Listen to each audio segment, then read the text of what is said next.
The lipstick on the wineglass wasn't Lydia's shade. I stood in my kitchen at 2 a.m, holding the glass up to the fluorescent light like some discount detective, and that single fact hit me harder than a sledgehammer to the chest. My wife had been working late again, 3rd time this week. Her explanation came with that practiced smile she'd perfected during her years climbing the corporate ladder at Morrison Associates, where she ran the HR department like her own personal kingdom. "Just finishing up the quarterly reviews, honey," she'd said, pecking my cheek with lips that tasted like wine I didn't recognize. "You know how it is?" I knew how it was, all right. I'd been running Mercer Tech Solutions out of our basement for 5 years, fixing computers and setting up networks for half the businesses in town. I understood long hours and late nights. What I didn't understand was why my wife needed to wear her best perfume to crunch numbers in an empty office. The glass trembled in my hand as I turned it, examining the perfect crescent of coral-colored lipstick. Lydia wore burgundy, always burgundy. She'd lectured me about it enough times when I'd bought her the wrong shade for Christmas. "Evan, you moron," I muttered to myself, setting the glass on the counter. "Wake up and smell the betrayal." Our house felt different in the darkness.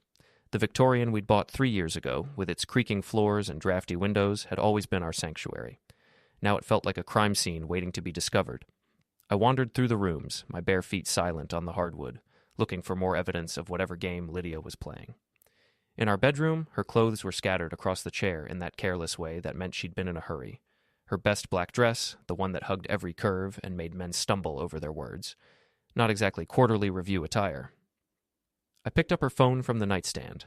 Locked, of course. She'd started doing that 6 months ago, claiming it was for company security. Right. Because the IT guy she married might accidentally stumble across her grocery list and compromise corporate secrets. The irony wasn't lost on me. I could crack her password in about 10 minutes if I wanted to. But part of me wasn't ready for that level of confirmation. Some doors, once opened, couldn't be closed again. Instead, I went downstairs to my office in the basement. My real office, not the glorified closet upstairs that Lydia called my computer cave. Down here, surrounded by towers of servers and the gentle hum of cooling fans, I could think clearly. I pulled up the security footage from our front door camera. The timestamp showed Lydia leaving at 6:30 p.m., right on schedule. But she'd returned at 11:45 p.m., not the 10:30 she'd claimed. And in those grainy pixels, I could see her checking her reflection in the door's glass, smoothing her hair like a woman who'd been thoroughly reviewed. "Son of a gun," I whispered, leaning back in my chair. 20 years I'd known Lydia Martinez, now Lydia Mercer, though she'd kept her maiden name professionally. We'd met in college, 2 ambitious kids from working-class families who were going to conquer the world together. She'd been studying business administration while I earned my computer science degree. We'd planned our future over cheap pizza and cheaper beer, talking about the house we'd buy, the kids we'd have, the life we'd build. Somewhere along the way, those dreams had become hers alone. The house was in her name because her credit was better. The kids never materialized because her career couldn't handle the interruption. And the life we'd built? Well, apparently she was building a new one without me. I heard her alarm go off upstairs at 6 a.m. Her footsteps crossed the bedroom floor, then the shower started running. I climbed the stairs quietly, timing my arrival in the kitchen to coincide with her morning routine. "Morning, beautiful," I said, pouring coffee into 2 mugs. "How'd the reviews go?" She emerged from the hallway looking like a magazine cover, every hair in place, makeup applied with surgical precision. The woman was a master of her craft, I'd give her that. "Exhausting," she said, accepting the coffee with another of those practiced smiles. "But we got through most of them. Probably have to finish up tonight. 2 nights in a row? That's rough." I kept my voice casual, conversational. "Maybe I should bring you dinner, keep you company." Before we deeper into this story, I have one small request. Please subscribe, drop a like, comment, and hit that hype button to boost this channel so more people can discover these incredible Reddit stories. Something flickered in her eyes. Just for a second, but I caught it. Panic, maybe, or calculation. "Oh, that's sweet. But we really need to focus. You know how distracting you can be." She laughed, the sound as hollow as a tin can. "Besides, I'll probably grab something with the team. Make it a working dinner." The team? Right. Population. 1 lying wife and whoever she was really spending her evenings with. "Sure thing," I said. "I'll probably work late myself. Got a big network install at the Riverside Medical Center. Might take all night." I watched her face carefully. If she cared that I'd be gone, she hid it well. Too well. She kissed my cheek again, that same quick peck, and headed for the door. Have a good day, honey. Love you. Love you too, I replied automatically. But as I watched her BMW pull out of our driveway, I realized I wasn't sure if either of us meant it anymore. The morning dragged by in a haze of routine service calls and mundane repairs. Mrs. Henderson's laptop had contracted another virus from her grandson's gaming habits. The law office downtown needed their printer fixed for the third time this month. Normal problems with normal solutions. It wasn't until I was having lunch at Mickey's Diner that things got interesting. Evan. Hey, buddy, how's business? I looked up from my burger to see Tom Walsh sliding into the booth across from me. Tom ran Walsh Construction and had been one of my first clients when I'd started the business. He was also the kind of guy who knew everyone's business in a town this size. Can't complain, I said. Keeping busy. You? Same old, same old. Hey, saw Lydia at the Lighthouse last night. Didn't see you with her, though. The Lighthouse was the upscale bar downtown where the professional crowd went to network and gossip. Not exactly Lydia's usual scene, but then again, nothing about her behavior lately was usual. She was there for work, I said carefully. Team dinner thing? Tom nodded, but something in his expression made my stomach tighten. Yeah, looked like business. She was with that guy from Portland, the one with the fancy car, Caleb something. Caleb. Finally, a name to go with the betrayal. Don't know him, I lied. Nice ride, though. One of those European jobs that costs more than my house. Tom chuckled. Must be doing well for himself. I forced myself to finish my burger, made small talk for another 10 minutes, then headed back to my van. But instead of returning to work, I drove straight home and went down to my basement office. Time to stop being naive. Lydia's phone records were easy enough to access. We shared a family plan, and I handled all our tech needs. The number that appeared most frequently over the past 3 months belonged to Caleb Price, according to a reverse lookup. Caleb Price of Price Digital Solutions, a Portland-based startup that specialized in corporate consulting. A few more searches revealed that Price Digital had been courting several local businesses, including Morrison Associates. They offered efficiency optimization and digital transformation services. Fancy words for coming in and telling companies how to cut costs and increase profits. I leaned back in my chair, pieces clicking into place. Lydia hadn't just been having an affair. She'd been networking, using her position at Morrison to help this Caleb character get his foot in the door with local businesses. Including, I'd bet money, several of my own clients. The betrayal went deeper than I'd imagined. This wasn't just about loneliness or middle-age crisis. This was about ambition, opportunity, and throwing away 20 years of marriage for a chance at something bigger. My phone buzzed. A text from Lydia. Working late again tonight. Don't wait up. XOXO. I stared at the message for a long time. Then I typed back, No problem. I'll be working late too. Love you. But as I hit send, I was already planning my evening, and it didn't involve fixing computers. The thing about being married to someone for 15 years is that you learn their patterns. Lydia thought she was being clever with her locked phone and mysterious late nights, but she'd forgotten that I was the one who'd set up all her digital accounts in the first place. I spent the rest of the afternoon doing legitimate work, but my mind kept circling back to Caleb Price. A few more searches revealed he was 42, divorced, and had started his consulting firm 2 years ago after leaving a senior position at a major tech company in Boston. His LinkedIn profile was all buzzwords and corporate speak, but his photo showed a man who'd never missed a gym session or a hair appointment. Everything about him screamed success, from his perfectly whitened smile to his expensive suit. The kind of man who made guys like me, with my 5-year-old van and basement office, look like we were playing in the minor leagues. At 5 o'clock, I locked up the shop and drove home. Lydia's car was already gone, which meant she'd left work early for her late night. The hypocrisy would have been funny if it hadn't been so pathetic. I had maybe 4 hours before she came home. Time enough to do what needed to be done. Back in my basement office, I pulled up the software I used for recovering data from damaged hard drives. The same tools that helped me retrieve family photos from crashed computers could also bypass security on devices connected to my home network. Lydia's laptop was still logged into our Wi-Fi. From there, it was a simple matter of accessing her cloud backup. She'd always been paranoid about losing files, so everything was automatically synced, including her text messages. What I found made my hands shake. The messages between Lydia and Caleb went back 4 months. They'd started professionally enough, discussions about synergies and market opportunities. But by month 2, the tone had shifted. Can't stop thinking about our lunch meeting yesterday, Caleb had written. You're incredibly insightful and beautiful. Lydia's response. Flattery will get you everywhere. but you're right about the market analysis. Morrison could definitely benefit from your services. From there, it was a steady progression from professional flirtation to personal confession. Lydia complaining about feeling unappreciated, Caleb positioning himself as the understanding confidant who truly saw her potential. Evan's a good man, she'd written in one message, but he's content with small-town life. I need someone who thinks bigger. Caleb's reply, you deserve someone who matches your ambition, someone who can give you the life you've earned. The messages from the past month were harder to read. Logistics for their meetings, coded references to hotels, and increasingly bold declarations of affection. But what made my stomach turn wasn't the romantic betrayal, it was the business betrayal. They weren't just having an affair, they were planning to steal my clients. The medical center contract would be perfect for us, Lydia had written just 3 days ago. Evan's doing the network install, but they'll need ongoing IT support. I could introduce you to Dr. Patterson. Brilliant, Caleb had responded. Your husband's work opens the door and we walk through it. He'll never see it coming. I sat in the blue glow of my monitor, reading message after message that detailed how my wife and her lover planned to systematically undermine my business. They'd identified my biggest clients, researched their pain points, and developed strategies to position Price Digital as the superior alternative. It was personal and professional destruction, wrapped up in a neat little package. My phone buzzed, another text from Lydia.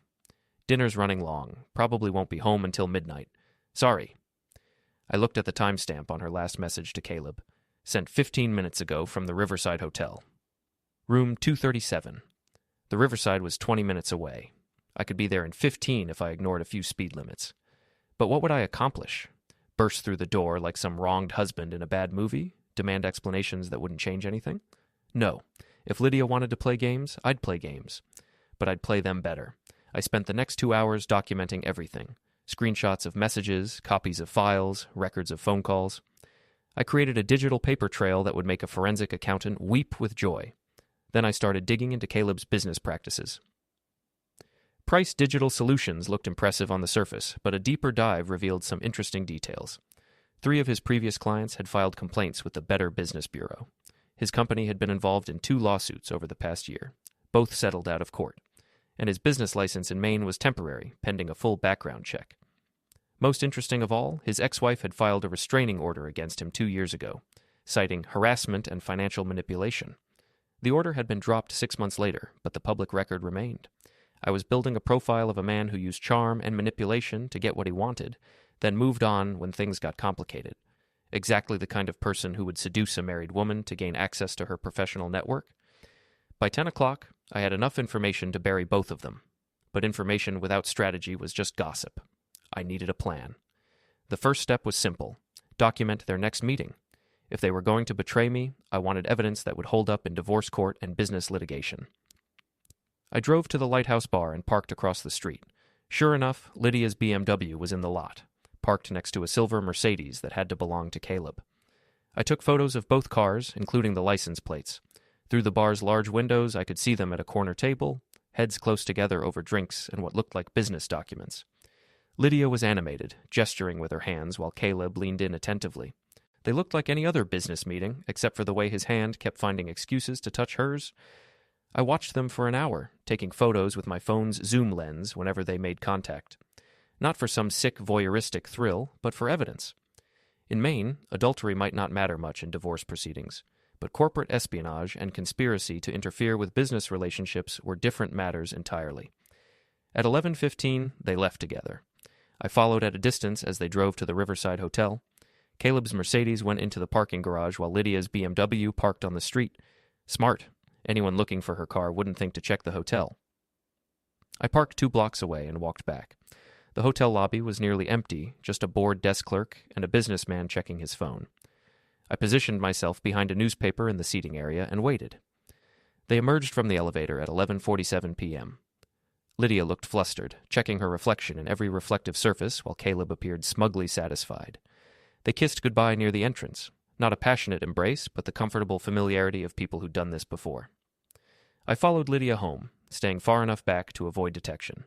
She pulled into our driveway at exactly midnight, just as she'd promised in her text. I was already in bed, pretending to sleep when she slipped in beside me. "How was dinner?" I mumbled, as if she'd woken me up. "Long, boring, but productive." Her voice carried the practiced exhaustion of someone who'd rehearsed the lie. "How was your evening?" "Fixed Mrs. Patterson's computer, watched some TV, missed you." She made a non-committal sound and rolled away from me. Within minutes, her breathing had settled into the rhythm of sleep, or a very good imitation of it. I lay awake for another hour, staring at the ceiling and planning my next move. Lydia thought she was playing chess while I played checkers. I had time to show her that I'd been studying the board longer than she realized. The game was just beginning. I woke up before dawn and found Lydia already gone. Her note on the kitchen counter explained she had an early meeting with a client, but the coffee pot was still warm, and her usual morning routine items were scattered across the bathroom counter. She'd left in a hurry. A quick check of her messages confirmed what I suspected. Caleb had texted her at 5:30 a.m. "Emergency meeting with Patterson at 7. Need you there." Dr. Patterson. My client. The one whose network I was supposed to finish installing today. I got dressed and drove to Riverside Medical Center, arriving just as the staff was starting their morning shifts.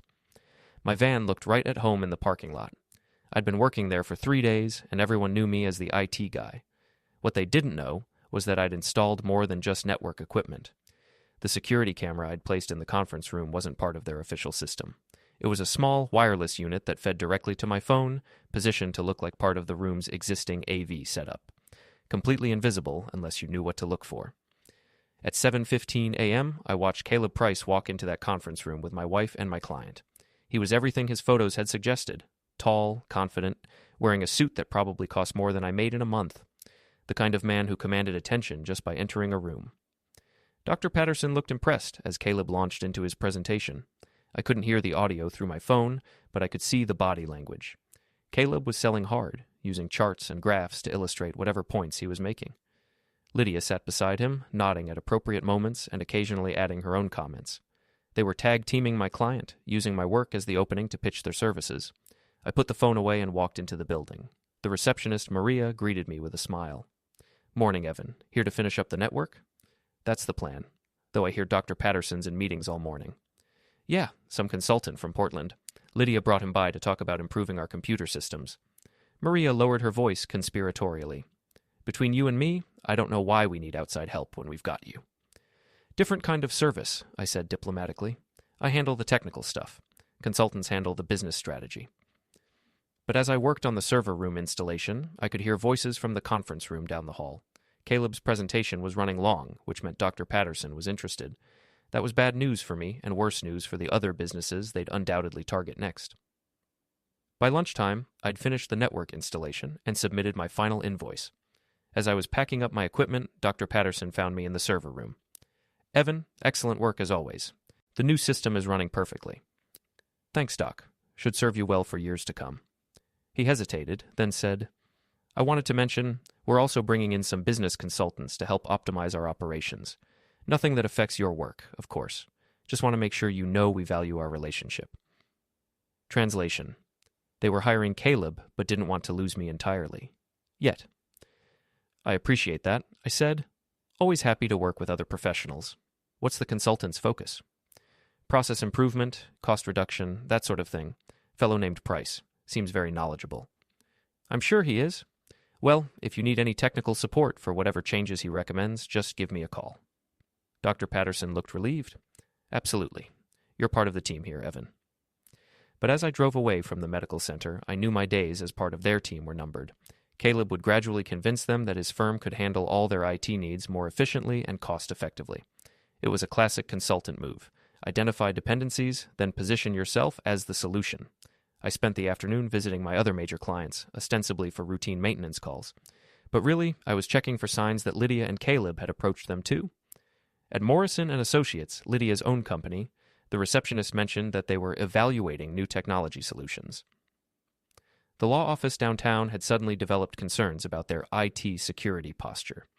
Even Mrs. Henderson, my elderly virus magnet client, had received a cold call from someone offering comprehensive digital services. They were moving fast and systematically. Within a month, maybe 2, I'd lose half my client base to Price Digital Solutions. My business would collapse, leaving me financially dependent on Lydia just as she was preparing to leave me for Caleb.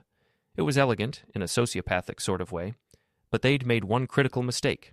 They'd underestimated their target.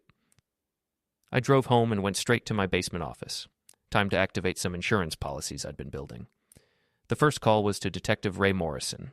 No relation to Lydia's company, just unfortunate naming. Ray and I had gone to high school together, and he'd used my services several times for recovering data from seized computers. "Evan? How's business?" "Can't complain." "Hey Ray, got a question for you. Hypothetically, if someone was using inside information to steal clients from a competitor, what kind of laws might that violate?" "Hypothetically?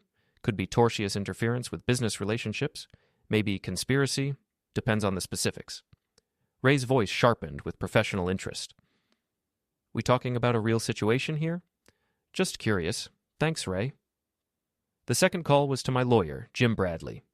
Jim had handled my business incorporation and our house purchase. He was also the kind of small-town attorney who'd grown up watching too many legal dramas and secretly hoped for a case with some excitement. "Jim, I need to understand Maine's laws on recording conversations. What's legal? What isn't?" "Maine's a one-party consent state," Jim said immediately. "If you're part of the conversation, you can record it without telling the other person.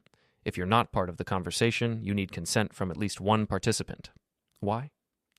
"Just want to make sure I don't accidentally break any laws while documenting business activities." "Evan, if you're planning something that might require legal documentation, maybe we should meet in person. I'll call you if it gets to that point."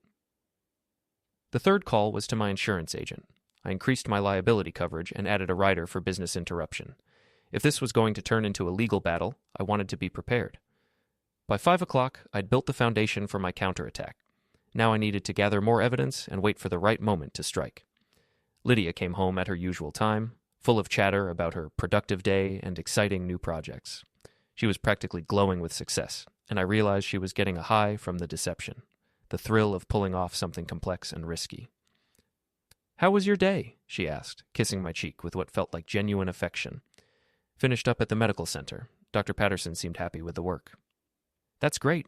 They're such nice people. Very forward-thinking." I watched her face carefully. "Yeah," he mentioned they're bringing in some business consultants, trying to modernize their operations. "Smart move. A lot of businesses around here could benefit from professional guidance." She was good. No telltale signs of deception, no nervous habits. If I hadn't known better, I'd have believed she was just making conversation. "You know anything about this consultant? Guy named Price?" The slightest hesitation. Just a fraction of a second, but I caught it. "I think I've heard the name. Why?" "Just curious." Dr. Patterson seemed impressed. "And I want to make sure I can work with whoever they bring in." "I'm sure you'll be fine. You're good at adapting." We had dinner and watched TV like a normal married couple. Lydia even cuddled up next to me on the couch during the movie, her head on my shoulder like old times. For a moment, I almost forgot about the betrayal. Almost remembered why I'd fallen in love with her in the first place. Then her phone buzzed with a text message. She glanced at it quickly and smiled. The same smile she'd given me when we were dating, and I'd sent her sweet messages during class. But this smile wasn't for me. "Work?" I asked, just confirming tomorrow's schedule. "Busy week ahead?" After she went to bed, I checked her messages. Caleb had written, "Patterson's on board. 3 more meetings lined up for next week. You're amazing at this." Her reply, "We make a good team. Can't wait to see you tomorrow." I sat in my basement office until 2 in the morning, planning their destruction with the same methodical approach I used to design computer networks. Every connection mapped, every vulnerability identified, every backup system in place. They thought they were playing a game where only they knew the rules. Time to teach them that every game has a referee, and sometimes the referee decides to even the odds. The beauty of small-town life is that everyone knows everyone else's business. The curse of small-town life is exactly the same thing. I'd grown up here, gone to school with half the business owners, and fixed computers for the other half. That network of relationships was about to become my greatest weapon. I started with Tom Walsh from the construction company. We met for coffee at Mickey's Diner, the same booth where he'd inadvertently given me Caleb's name. "Tom, you mentioned that consultant the other night, Caleb Price. What do you know about him?" Tom stirred sugar into his coffee and shrugged. "Not much. Seems successful. Drives that fancy Mercedes, always dressed like he's heading to a board meeting. Why?" "He's been making rounds to local businesses. Thought I should know what I might be dealing with." "Ah," Tom nodded knowingly. "Competition?" "Something like that. Has he approached you?" "Matter of fact, yeah. Called last week about optimizing our operational efficiency. Wanted to schedule a consultation?" Tom chuckled. I told him I've been running construction crews for 20 years. Don't need some city boy telling me how to pour concrete. Good call. What did he say to that? Got a little pushy, actually. Said I was missing opportunities that my competitors were already modernizing. When I asked which competitors, he got vague. Didn't like that. I filed that information away. Caleb used pressure tactics when charm didn't work. Good to know. If he calls again, would you mind letting me know? I'm trying to get a sense of his approach. Sure thing. You worried about him? Just being cautious. But Tom's expression suggested he understood more than he was letting on. Small towns had their own intelligence networks, and word was probably already spreading that something was happening between the Mercers and the consultant from Portland. My next stop was the law office downtown. Janet Mills had been using my services for 3 years, ever since her previous IT guy had moved to Florida. She was sharp, suspicious by nature, and didn't trust outsiders. Evan, perfect timing. I was going to call you anyway. Problems with the system? No, the system's fine. But I got a call yesterday from some consultant. Said he'd heard we were having computer issues and wanted to offer his services. I kept my expression neutral. What kind of services? Everything you do, plus business process improvement, cost analysis, the whole package.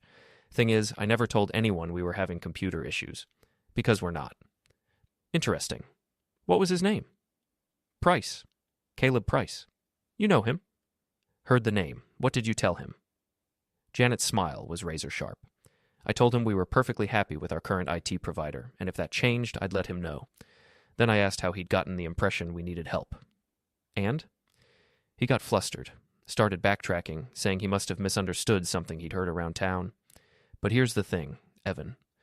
Nobody's been talking about our computers around town, so where did he get his information? I pretended to consider this. Could be he's just cold-calling businesses, using computer problems as an opening. Could be, but it felt more specific than that, like someone had told him we might be receptive to changing providers. Janet was nobody's fool. She'd connected the dots between Caleb's call and inside information, even if she didn't know the source. Well, if he calls again, feel free to refer him to me. I'm always happy to work with other professionals. I'll do that. But Evan, I've been in business for 15 years. I know the difference between legitimate competition and something else.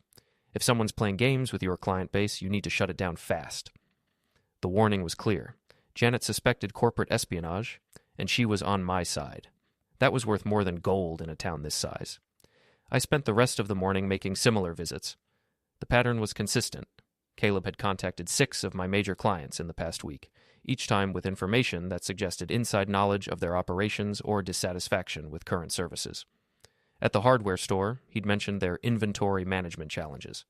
At the insurance agency, he'd referenced their outdated customer database. At the veterinary clinic, he'd somehow known about their recent server problems. Information that could only have come from Lydia. By noon, I had enough evidence to prove corporate espionage, but evidence wasn't enough. I needed strategy. I drove to the Lighthouse Bar for lunch. It was early enough that the professional crowd hadn't arrived yet, just a few retirees nursing beers and watching sports on the mounted TVs. The bartender, Kevin, had been tending bar here for 10 years.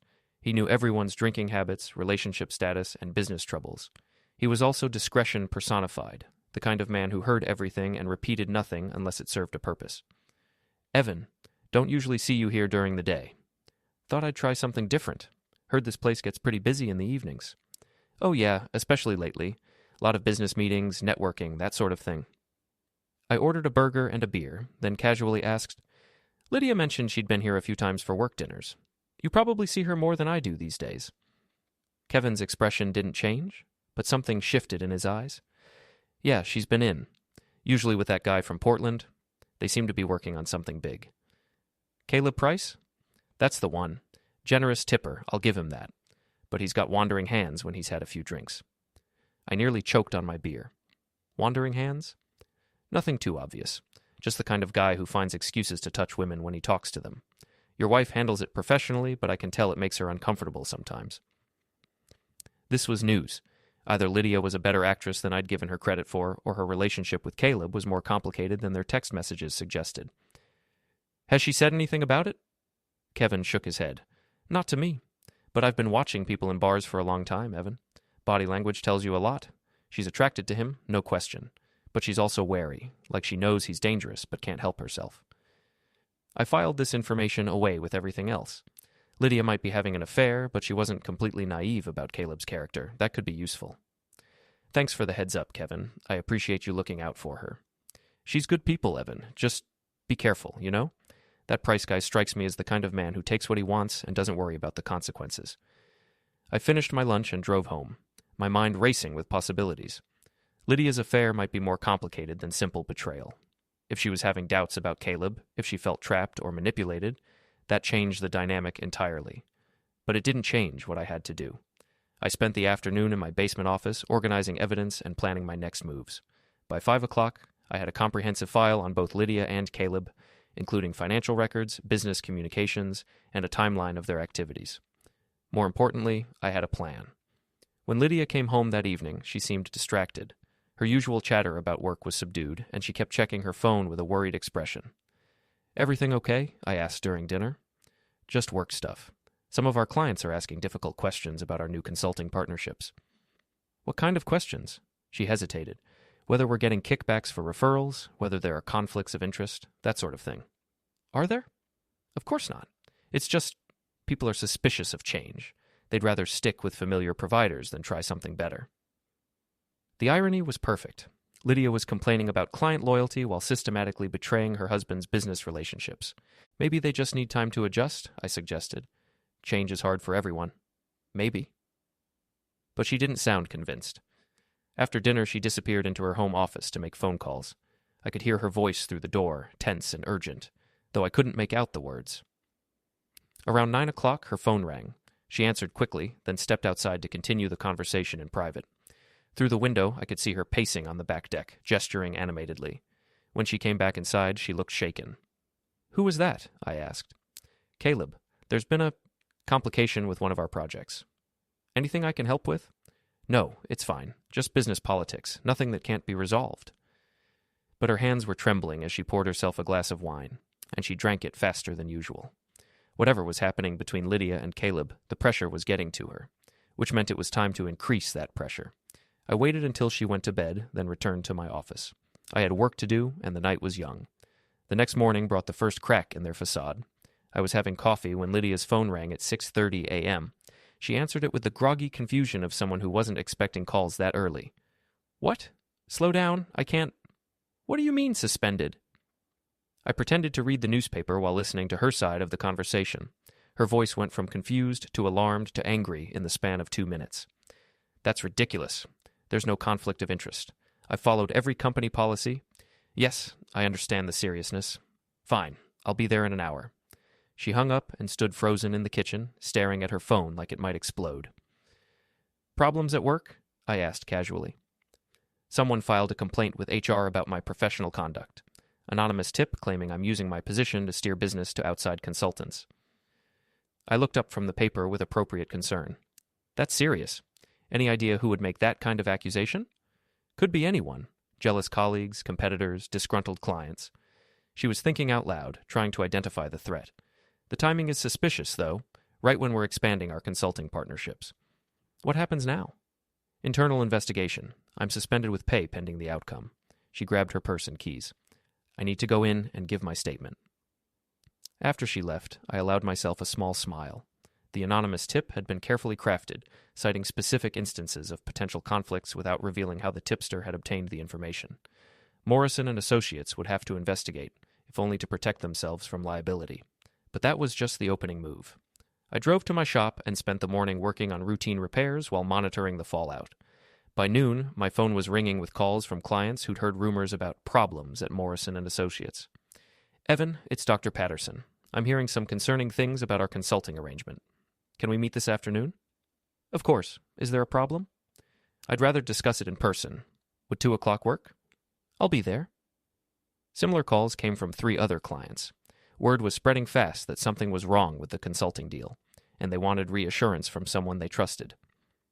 At 2 o'clock sharp, I walked into Dr. Patterson's office at the medical center. He looked uncomfortable, which was unusual for a man who'd spent 20 years delivering difficult diagnoses. "Evan, I'll get straight to the point. We've received some troubling information about Price Digital Solutions." "What kind of information?" "Anonymous email with documentation suggesting they've been involved in questionable business practices. Lawsuits, complaints, regulatory issues." He handed me a printed copy of the email. The sender claims Price has been using inside information to target specific businesses. I scanned the document, recognizing my own research formatted to look like it had come from a concerned whistleblower. This is serious stuff, Doc. Have you verified any of it? My lawyer's looking into it now, but given the potential liability, we've decided to suspend our consulting arrangement until we get answers. Probably wise. Better safe than sorry. The thing is, Evan, this email specifically mentions that Price was using information obtained through Morrison Associates, since Lydia works there. He trailed off, but the implication was clear. Dr. Patterson was wondering if my wife was involved in corporate espionage. I'm sure there's an explanation, I said carefully. Lydia's always been ethical in her business dealings. Of course, I didn't mean to suggest otherwise. It's just awkward. I understand. You have to protect your practice.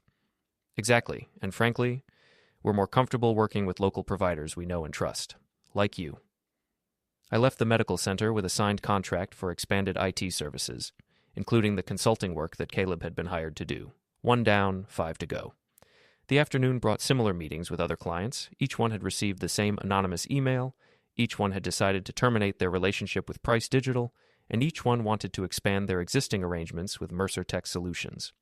By 5 o'clock, I'd recovered every client that Caleb had stolen, plus picked up additional work that more than doubled my monthly revenue. But the day's biggest surprise came when I got home. Lydia's car was in the driveway, which was unusual for a weekday afternoon. I found her in the kitchen, still in her work clothes, but looking disheveled. There was an open bottle of wine on the counter and a half-empty glass in her hand. You're home early, I observed. Suspended, remember? Though it might be permanent after today. What happened? She took a long drink of wine before answering. The investigation turned up some irregularities in my client communications, emails I don't remember sending, meeting notes that don't match my recollections. I sat down across from her, projecting supportive concern. That sounds like a technical problem. Maybe someone hacked your account? That's what I thought at first, but the IT department says the emails came from my computer during hours when I was logged in. Either I'm losing my mind or someone's been accessing my accounts. The paranoia in her voice was unmistakable. She was starting to realize that someone was playing a deeper game than she'd anticipated. Have you talked to Caleb about this? Maybe his company has been targeted too. Her laugh was bitter. Caleb's not returning my calls. His assistant says he's dealing with urgent client issues and can't be disturbed. That's strange. I thought you two were working closely together. So did I. She refilled her wineglass with shaking hands. Evan, I think I've made some terrible mistakes. Professional mistakes that could ruin my career. This was the moment I'd been waiting for. Lydia starting to crack under pressure, beginning to see Caleb's true nature, realizing she'd been manipulated. What kind of mistakes? I shared confidential client information. I made referrals without proper disclosure. I let personal feelings cloud my professional judgment. She looked up at me with tears in her eyes. I might lose everything. Hey! I reached across the table and took her hand. Whatever's happening, we'll figure it out. That's what marriage is for, right? Supporting each other through the tough times? She squeezed my hand gratefully. I don't deserve you, Evan. I really don't. If only she knew how right she was. That evening, while Lydia made dinner and tried to pretend everything was normal, I retreated to my basement office to monitor the continuing fallout. Caleb had been busy trying to salvage his business relationships, but the damage was spreading faster than he could contain it. His frantic emails to potential clients revealed a man in full panic mode. He was offering steep discounts, extended service guarantees, even personal references from previous clients. But once a consultant's reputation was damaged in a small market, recovery was nearly impossible. More interesting were his increasingly hostile messages to Lydia. The charming seducer was gone, replaced by someone who blamed her for his problems and demanded she fix them. Your incompetence is destroying my business, he'd written that afternoon. If you can't handle the pressure, you shouldn't have gotten involved. Lydia's response was heartbreaking. I'm trying to fix this. Please be patient with me. I care about you. His reply? I don't have time for your emotional drama. Either solve this problem or stay out of my way. The man was showing his true colors, and Lydia was finally seeing him clearly. But she was still trying to salvage their relationship, still believing she could fix what was broken. Time to disabuse her of that notion. I crafted one final anonymous email, this one going directly to Lydia. It contained screenshots of Caleb's messages to other women, messages I'd found by hacking his poorly secured email account. Messages that revealed he'd been running the same seduction and exploitation scheme with married women in 3 other cities. "Thought you should know what kind of man you're dealing with," the email read. "You're not his first victim, and you won't be his last." I sent it at midnight, then went upstairs to bed. Tomorrow would bring the final act of this drama, and I wanted to be well rested for the performance. Lydia was already asleep, or pretending to be, but I could tell from her breathing that she was awake, staring at the ceiling and wondering how her carefully planned future had turned into a nightmare. Soon, she'd understand that nightmares were just beginning. I woke up to the sound of Lydia sobbing in the bathroom. It was 3 a.m., and through the thin walls, I could hear her trying to muffle the sound with a towel. She'd found the email. I lay in bed listening to my wife's world collapse, feeling a mixture of satisfaction and something that might have been pity. This was what betrayal sounded like: raw, desperate, and utterly alone. By morning, she'd composed herself enough to function, but barely. Her eyes were red and swollen, her hands shook as she poured coffee, and she kept checking her phone with the obsessive desperation of someone waiting for salvation that wouldn't come. "Rough night?" I asked gently. "Couldn't sleep. Too much on my mind." "Want to talk about it?" She looked at me for a long moment, and I could see her weighing options. Tell me the truth and face my anger, or continue the deception and face the consequences alone. "It's complicated," she said finally. "Most problems are, but that's why we talk through them together." "This is different, Evan. This could destroy everything." "Everything like what?" "Our marriage, my career, your business." She set down her coffee cup with trembling hands. "I've done something unforgivable." Here it was, the confession I'd been waiting months to hear. But now that the moment had arrived, I found myself curious about how much truth she'd actually tell. "Try me," I said. She took a shuddering breath. "I've been having an affair." "I see." I kept my voice neutral, supportive. "How long?" 4 months, with a business consultant named Caleb Price. "The one who's been calling my clients?" Her eyes widened. "You know about that?" Hard to miss when half my customer base suddenly gets contacted by the same consultant, especially when he seems to know things about their operations that aren't public knowledge. The pieces clicked together in her mind, and I watched her realize the full scope of what she'd done. "Oh, God. Evan, I never meant for it to affect your business. I thought we could all benefit. Caleb said there were opportunities for everyone." "What kind of opportunities?" "Partnerships, referrals. He said small businesses like yours could thrive by working with larger consulting firms." She was talking faster now, desperate to explain. "He made it sound like we'd be helping you, not competing with you." "By stealing my clients?" "By expanding the market. He said there was enough work for everyone, that we could create a network of complementary services."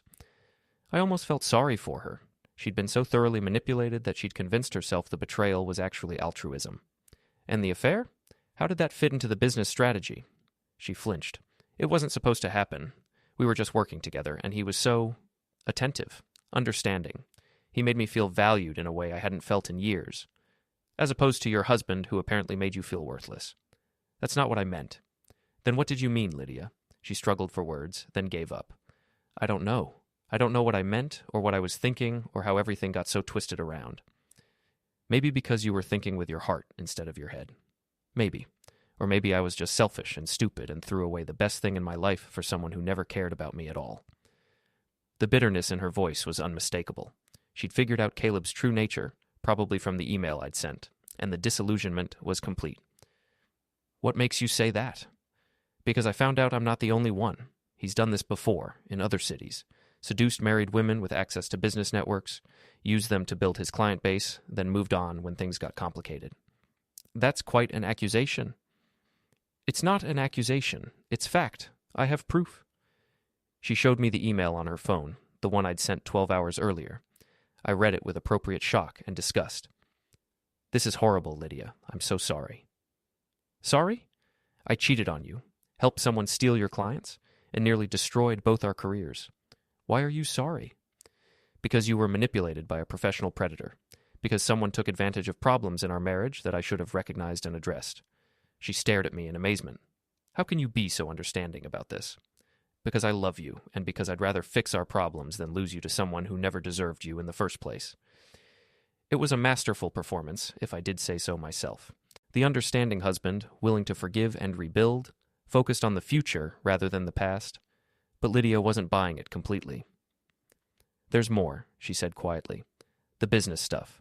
I shared confidential information. I violated client trust. I could face criminal charges. From who? Caleb's not going to report you. That would implicate him too.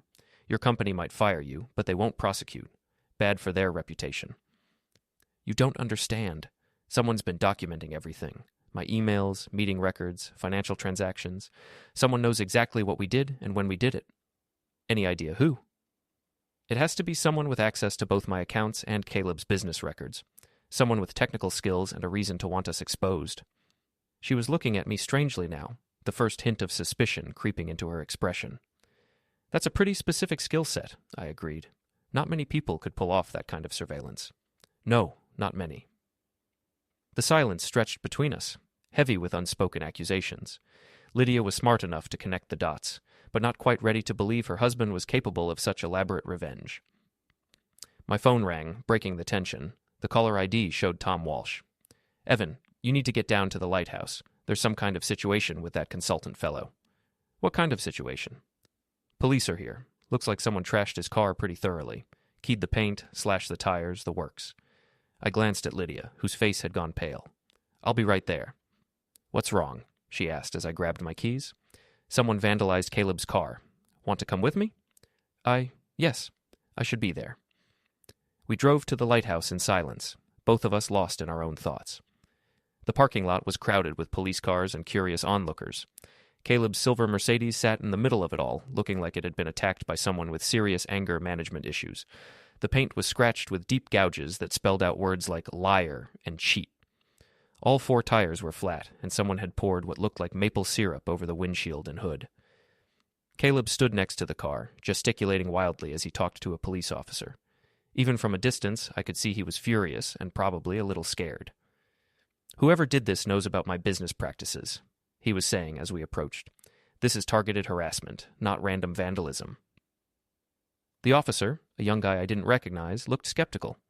You're saying someone destroyed your car because of business competition? I'm saying someone's been systematically sabotaging my company and my personal relationships. This is just the latest escalation. Lydia stepped forward. Caleb, are you all right? He turned toward her, and his expression shifted from anger to something approaching panic. Lydia, thank God. We need to talk, privately. I don't think that's a good idea, I said mildly, given the circumstances.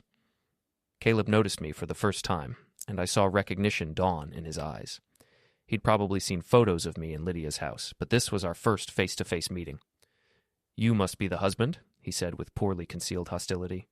Evan Mercer, and you're the consultant who's been trying to steal my clients. I don't steal clients. I provide superior services to businesses that are ready to grow beyond small-town limitations. Interesting perspective, though it seems like your growth strategy has hit some obstacles lately. His face darkened. You know something about this, don't you? About what? Your car? I just got here. About everything.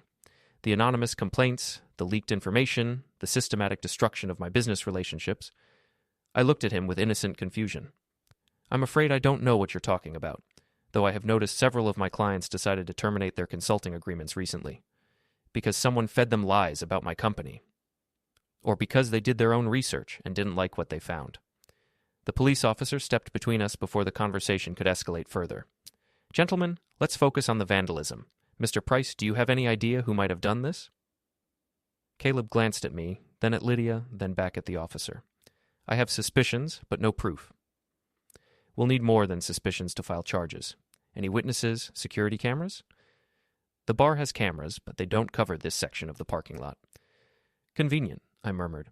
What did you say? I said it's unfortunate. About the cameras. The officer finished taking Caleb's statement and promised to investigate, though his tone suggested he didn't expect to find anything useful. Vandalism cases in small towns rarely got solved unless someone confessed or bragged about it. As the crowd dispersed, Caleb grabbed Lydia's arm. We need to talk, now. She looked at me uncertainly. Evan? Go ahead, I'll wait in the car. But I didn't wait in the car. I positioned myself where I could hear their conversation while appearing to examine the damage to the Mercedes. This is all falling apart, Caleb hissed. Your husband knows everything. You don't know that. Look at him. He's practically gloating. And those comments about research and obstacles, he's behind this whole thing. Even if he is, what can we do about it? We stick to the plan. You file for divorce, we relocate to Portland, start fresh somewhere else. I can't do that anymore, Caleb. What do you mean you can't do it? I mean, I know what you are. I know about the other women, the other cities. I'm not going to be another one of your victims. His voice turned cold. You're already one of my victims, Lydia. The only question is whether you're going to be a cooperative victim or a problematic one. Is that a threat? It's a reality check. You've committed corporate espionage. You've violated your professional ethics. You've betrayed your husband and your employer. I have documentation of everything. So do other people, apparently. Which is why we need to leave. Together. Before this gets any worse. No? No? I'm not running away with you. I'm going home to try to salvage my marriage and my career. Your marriage. To that pathetic small-town loser. You told me yourself he was holding you back. I was wrong. About a lot of things. Caleb's laugh was ugly. You think he'll take you back? After what you've done? He's probably planning to take you for everything in the divorce. Maybe I deserve that. Fine. Be stupid. But don't expect me to go down with you. What does that mean? It means if you won't protect our interests, I'll protect mine, even if that means throwing you under the bus. I'd heard enough. I walked back to our car and waited for Lydia to finish her conversation. She looked shaken when she joined me 5 minutes later. How did it go? I asked. Not well. I think I need a lawyer. Because of the corporate espionage investigation? Because of everything. Evan, there are things you don't know. Things that could get both of us in trouble. Then maybe it's time you told me everything. She nodded slowly. Maybe it is. But not here. Let's go home. As we drove away from the lighthouse, I caught a glimpse of Caleb in the rearview mirror. He was standing next to his ruined car, talking on his phone with the desperate intensity of a man whose carefully constructed world was collapsing around him. Good. Let him panic. Let him make mistakes. Let him show his true nature to anyone still foolish enough to trust him. The game was almost over, and I was winning by a larger margin than I'd ever dared hope, but the final move was still to come. That evening, Lydia told me everything. We sat in our living room with a bottle of wine between us, and she confessed 4 months of betrayal with the thoroughness of someone seeking absolution. The affair had started innocently enough. Business lunches that ran long, professional conversations that became personal, a gradual erosion of boundaries that neither of them had acknowledged until it was too late. He made me feel important, she said, staring into her wine glass. Not just as an HR director, but as a person with ideas and ambitions. He listened to me complain about small-town life and told me I deserved better. And I didn't make you feel important? You made me feel comfortable, safe, but not valued for my potential. It stung, even though I'd been expecting it. The familiar story of a marriage that had settled into routine, where appreciation had been replaced by assumption. When did it become physical? 6 weeks ago, after a client dinner in Portland, we'd had too much wine, and he was saying all the things I wanted to hear about my career prospects and my future. And the business arrangements? That started earlier. He asked me about local companies that might need consulting services. I thought I was being helpful, making introductions that could benefit everyone, including companies that were already my clients. She nodded miserably. I didn't think of it as stealing. Caleb said there was room for multiple service providers, that we could create a network of complementary businesses. Did you believe that? I wanted to believe it. I wanted to believe we could all succeed together. But you shared confidential information about my client's operations. Yes. And you helped him craft proposals that specifically address problems he couldn't have known about otherwise. Yes. And you never wondered if that might be unethical? I wondered, but Caleb said it was just good business intelligence. He said everyone did it. I refilled our wine glasses, buying time to process her admissions. She'd confessed to corporate espionage, adultery, and conspiracy to interfere with my business relationships. In legal terms, I had enough ammunition to destroy her completely. But I wasn't interested in legal destruction. I wanted something more personal. What changed? I asked. Why are you telling me this now? Because I found out what he really is. A predator who uses women to build his business, then discards them when they're no longer useful. The email you showed me this morning. That and other things. The way he's been treating me since the investigation started. The threats he made today. What kind of threats? That he'd blame everything on me if I didn't run away with him. That he had documentation proving I was the one who initiated the business arrangements.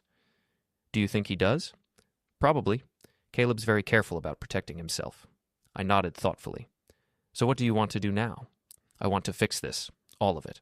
I want to save our marriage. If you'll let me, I want to minimize the damage to your business, and I want to make sure Caleb can't hurt anyone else the way he hurt us." That's a tall order. I know, but I have to try. I studied her face, looking for signs of deception or manipulation, but all I saw was exhaustion, regret, and a desperate hope that redemption was still possible. "All right," I said finally. "Let's see what we can do." The next morning, I called Detective Morrison. "Ray, remember that hypothetical question I asked about corporate espionage? It's not hypothetical anymore." "I figured. What do you need?" "A meeting. Unofficial, off the record. I have information about criminal activity, but I want to understand my options before filing formal complaints. Can you be at the station in an hour?" "I'll be there." I met Ray in an interview room at the police station, carrying a folder thick with documentation. He listened without comment as I laid out the evidence of Caleb's systematic fraud and manipulation. "This is impressive work," he said when I finished. "Very thorough, almost like you've been investigating this for months. I'm good with computers. Once I knew what to look for, the rest was just data collection." "Uh-huh. And your wife's involvement?" "She was manipulated, made poor decisions, but she wasn't the mastermind." "You're being very generous, considering she helped steal your clients." "She's my wife, Ray. I'd rather rehabilitate her than prosecute her." "What about Price?" "Price is a different story. He's a predator who's probably done this before. He needs to be stopped." Ray flipped through the documentation again. "We could probably make charges stick. Fraud, conspiracy, maybe extortion, if those threats to your wife are documented. What would you need from me? Formal statements, testimony from your wife, cooperation from the businesses he targeted. And in exchange? We'd recommend leniency for your wife in exchange for her cooperation. Focus the prosecution on Price as the primary offender." It was exactly what I'd hoped for, a path to destroy Caleb while giving Lydia a chance at redemption. "Let me talk to her," I said. "See if she's willing to cooperate. Don't take too long. If Price realizes how much evidence you've gathered, he might disappear." I drove home to find Lydia pacing the kitchen like a caged animal. She'd been suspended from work and had nothing to do but worry about the investigation and her future. "How are you holding up?" I asked. "Terribly. I keep thinking about all the ways this could get worse. Maybe it's time to stop letting it get worse." "What do you mean?" "I mean, maybe it's time to take control of the situation instead of just reacting to it." I told her about my meeting with Detective Morrison and the possibility of cooperating with law enforcement. She listened with growing hope and fear. "You want me to testify against Caleb?" "I want you to tell the truth about what happened. Let the legal system decide what consequences are appropriate. He'll try to destroy me. He'll claim I was the mastermind, that I seduced him into helping me steal clients. Let him try. I have documentation proving otherwise. Email records, financial transactions, timeline analysis. The evidence shows a clear pattern of manipulation and exploitation. You've been investigating this for months, haven't you?" "Yes." "Since when?" "Since the night I found the wrong shade of lipstick on a wineglass in our kitchen." She stared at me in amazement. "You knew all along?" "I suspected, then I investigated, then I knew." "Why didn't you confront me?" "Because I wanted to understand the full scope of what was happening, and because I wanted to give you a chance to make the right choice. By letting me confess voluntarily? By letting you see Caleb's true nature and decide for yourself whether that was the kind of person you wanted to be with." She was quiet for a long time, processing the implications of my words. "You manipulated the situation," she said finally. "The anonymous complaints, the leaked information, the vandalized car. That was all you." "Yes." "You destroyed his business relationships and turned him against me." "I exposed his business practices and let his true character show through." "You played us against each other." "I gave you both enough rope to hang yourselves. You chose different responses to the pressure." Another long silence. "Are you going to forgive me?" she asked. "I'm going to try. But forgiveness isn't the same as forgetting. Our marriage will never be the same." "I know. I hope it can be something good again. Something honest." "That depends on what you do next." She nodded slowly. "I'll cooperate with the investigation. I'll testify against Caleb. I'll do whatever it takes to make this right." "Then let's call Detective Morrison." 3 days later, Caleb Price was arrested at the Portland airport with a one-way ticket to Seattle. The charges included fraud, conspiracy, extortion, and violation of business licensing requirements. Lydia's cooperation with law enforcement earned her immunity from prosecution, though she lost her job at Morrison Associates. The professional consequences would follow her for years, but she wouldn't face criminal charges. The local newspaper ran a front-page story about the consulting scandal. painting Caleb as an outsider who'd exploited local businesses and betrayed their trust. The story mentioned that several companies had been targeted, but focused on Caleb's arrest rather than the details of how he'd been caught. I was portrayed as a local business owner who'd helped expose the fraud, which enhanced my reputation and brought in new clients. Within a month, Mercer Tech Solutions had more work than I could handle. But the real victory wasn't professional, it was personal. Lydia and I began marriage counseling, working through the betrayal and rebuilding trust. It was slow, difficult work, but we were both committed to the process. She found a new job with a nonprofit organization in the next town over, taking a significant pay cut, but gaining the chance to rebuild her professional reputation. And Caleb? He pled guilty to reduced charges and served 18 months in minimum security prison. His consulting business was finished, his professional reputation destroyed, his future prospects limited to whatever schemes he could devise after his release. 6 months after his arrest, I received a letter from him in prison. It was handwritten, probably because email access was limited, and it contained exactly what I'd expected: threats, accusations, and promises of revenge. I read it once, then fed it into my paper shredder. Some games end with winners and losers, others end with justice and consequences. This one ended with both. As I sat in my basement office that evening, surrounded by the gentle hum of servers and the familiar glow of computer screens, I reflected on everything that had happened. I'd started this journey as a betrayed husband seeking revenge. I'd ended it as a man who'd saved his marriage, protected his business, and removed a predator from the community. The methods had been questionable. The results spoke for themselves. Upstairs, Lydia was making dinner and humming softly to herself, something she hadn't done in months. We had a long way to go before our marriage was truly healed, but we were moving in the right direction. And that was enough. For now. The game was over. The players had found their appropriate positions, and life, complicated and messy as always, continued forward. Some stories end with explosions and dramatic confrontations. Others end with quiet victories and hard-won wisdom.